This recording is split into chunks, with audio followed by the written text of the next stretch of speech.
हर दिन की तरह शाम की अंधेरा होते ही डिंगीभंगा गांव की चलता पेड़ की बन अंधेरे में डूब जाती है। उसी अंधेरे में लालटेन हाथ में लिए निकलती थी एक बुढ़ी चुड़ैल। उसकी सूखे शरीर, वो ठीक से चल भी नहीं पाती थी। उसके सारे बाल उलझे हुए थे। वो हर दिन चलता पेड़ के नीचे आके सारे जलता उठा के थैले में भरती थी। वो पेड़ की एक भी जलता किसी को भी हाथ तक नहीं लगाने देती थी। और उस बुढ़ी चुड़ैल का इस चलता पेड़ के जंगल को पहरा देता था दो भूत, हमदो और ममदो। हमदो ए ममदो, दोनों छुप के कहाँ बैठे हैं रे? दिखाई नहीं दे रही है। चुड़ैल बुलाते ही वो दोनों हमदो और ममदो चलता पेड़ से उतर के चुड़ैल के पास आके बोला, इधर, हम तुम्हारे सामने ही खड़े हैं। फिर हमदो और ममदो चुड़ैल की लालटेन के सामने आते हैं। असल में वो चुड़ैल ठीक से देख नहीं पाती थी, केवल लालटेन की रोशनी से ही देख पाती थी। फिर उन दोनों के चेहरे के सामने लंटन उठाई। सुन, अच्छे से इस चलता बन की पहरा देना। मैं गांव की तरफ जाती हूँ। मुझे बहुत भूख लगी है। जितना भी खाती हूँ पेट नहीं भरती। क्या करूँ? गांव में जाके देखती हूँ कहीं भेड़, बकरी या मुर्गा मिलता है कि नहीं। ये कह के बुढ़ी चुड़ैल रात के अंधेरे में लालटेन हाथ में लिए गांव की तरफ जाती है। फिर एक घर के आसपास घूमने लगती है और भयंकर आवाज में एक ही बात बार बार बोलने लगी।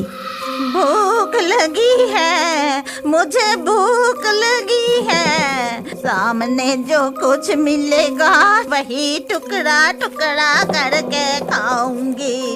किसी को भी नहीं छोड़ूंगी।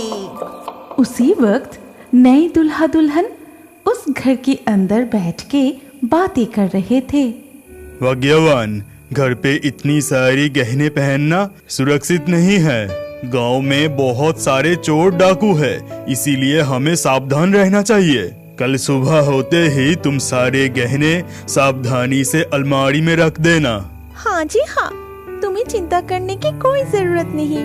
चलो ना, बहुत रात हो गई है, सो जाते हैं।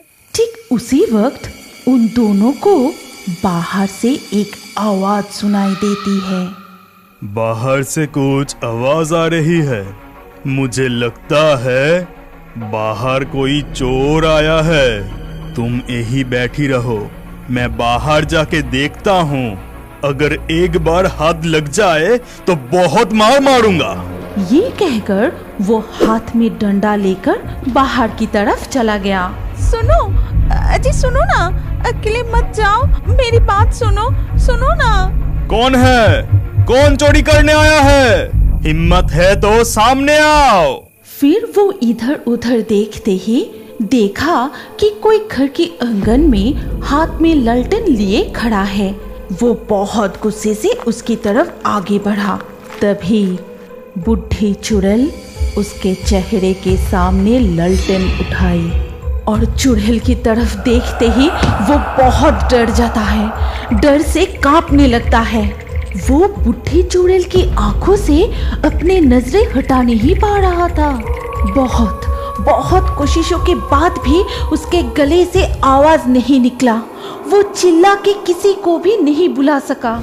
इतना देर हो गए, अभी तक नहीं आए। कहाँ चले गए? क्या मैं बाहर जाके देखूं? मुझे कुछ ठीक नहीं लग रही है। मैं खुद ही बाहर जाके देखती हूँ, आखिर गए कहाँ? वो बाहर जाके इधर उधर देखने लगी, लेकिन किसी को भी देख नहीं पाई। फिर वो आंगन में देखती है कि वहाँ उसके पति का छड़ी पड़ा हुआ है। छड़ी के पास जाते ही लालटेन की रोशनी से उसने जो देखी, उससे उसका सिर पूरा घूम गया। उसने देखा कि जमीन लाल खून से भरा हुआ है। ये देख वो खुद को संभल नहीं पाई और रोने लगी। ये क्या? हाय हाय हाय, ये मेरा क्या हो गया? रात के अंधेरे में उन्हें कौन उठा के ले गया? कोई है क्या? बचा लो, मेरे पति को बचा लो, कोई है इधर? ये क्या हो गया? उसके रोने की आवाज सुनकर आसपास के सभी लोग दौड़कर वहां आते हैं। फिर पूरी घटना सुनकर सभी डर जाते हैं। तभी गांव के एक आदमी ने कहा, अरे पापे, ये क्या? लगता है गांव में फिर से कोई भूत आया है। अभी सावधानी से रहना होगा। इस तरह कई दिन बीत गए। जिस दिन बुढ़ी चुड़ैल को बहुत जोर से भूख लगती थी, उस दिन ही वो लालटेन हाथ में लिए गांव के अंदर आती थी और जो कोई उसके सामने आ जाता था वो जीवित नहीं लौटता था। उसको मार के जंगल की तरफ ले जाती थी और सुबह होते ही गांव के लोगों को नजर आता था कि वहां की जमीन खून से लिपटे हुए हैं। एक दिन सुबह कमला आंगन में पूजा कर रही थी। तभी बानी और डॉकाई उसके पास आके कहते हैं, माँ, हमें चलता से बनी दाल खाने की बहुत इच्छा हो रही है। क्या मैं और दीदी जाके चलता बन से चलता लेके आऊं? बिल्कुल नहीं, उस चलता बन की तरफ कभी मत जाना। ना जाने उस घने जंगल में कितने सारे सांप होगा। इसके ऊपर गांव में जो सब चल रहा है, नहीं, बिल्कुल नहीं। माँ, हमें जाने दो ना। मैं और भाई जाके कुछ चलता लेके ही चले आएंगे। बिल्कुल देर नहीं होगी। अरे बनी, तेरा भाई छोटा है, लेकिन तू तो उससे बड़ी है। तू भी उसके साथ दे रही है। चुपचाप जाके पढ़ाई कर। पढ़ाई छोड़ के उठना मत और जोर जोर से पढ़ना, ताकि मैं रसोई घर से पूरा सुन पाऊं।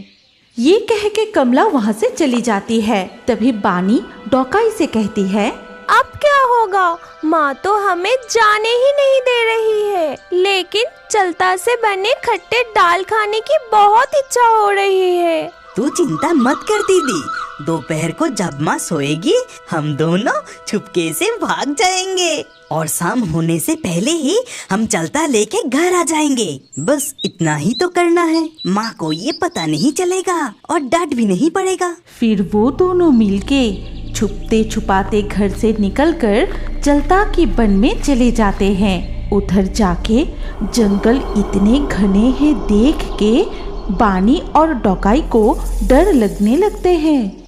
इसके बाद जैसे ही वो दोनों चुड़ैल की चलता लिए थैले में भरने लगे, तभी आसमान काले बादल से छा जाते हैं। अचानक शुरू होते हैं तेज तूफान। ये देख बानी और डॉकाई बहुत डर जाते हैं। फिर शुरू होते हैं तेज बारिश। इसीलिए वो दोनों उस पेड़ के नीचे ही रुक जाते हैं। फिर देखते ही देखते शाम हो जाती है। भाई, मुझे बहुत डर लग रहा है। अब घर कैसे जाएंगे? माँ तो आज हमें बहुत डांटेंगे। ठीक उसी वक्त लालटेन हाथ में लिए वो चुड़ैल आती है। दीदी, वो कौन है? लालटेन लेके हमारे तरफ ही आ रहे हैं।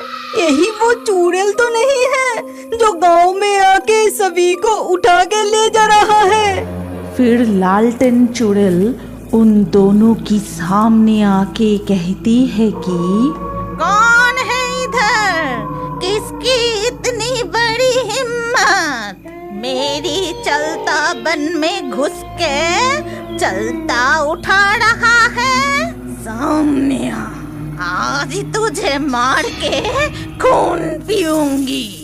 दीदी, लगता है ये चुड़ैल ठीक से देख नहीं पाती। भागो, जल्दी यहाँ से भागो। ये कह के जब वो दोनों वहाँ से भागने की कोशिश करते हैं, तभी चुड़ैल लालटेन उठाए उन दोनों की चेहरा देख लेती है।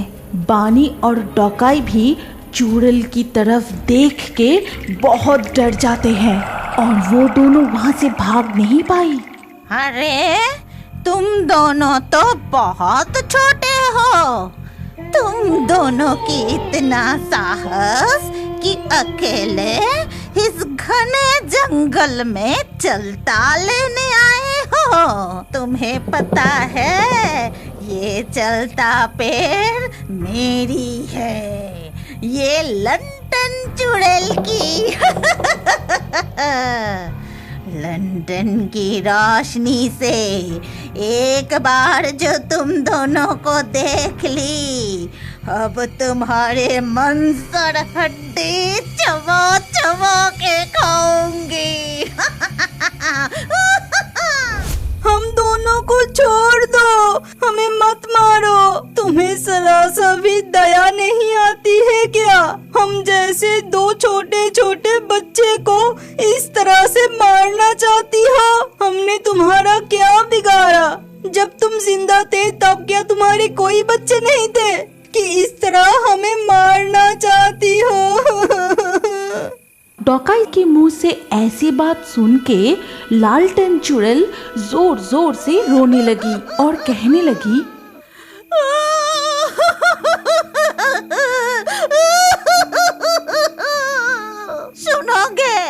सुनोगे मेरे साथ क्या हुआ था? क्यों मेरी आत्मा इस चलता वन में लंठन हाथ में लिए घूमती रहती है?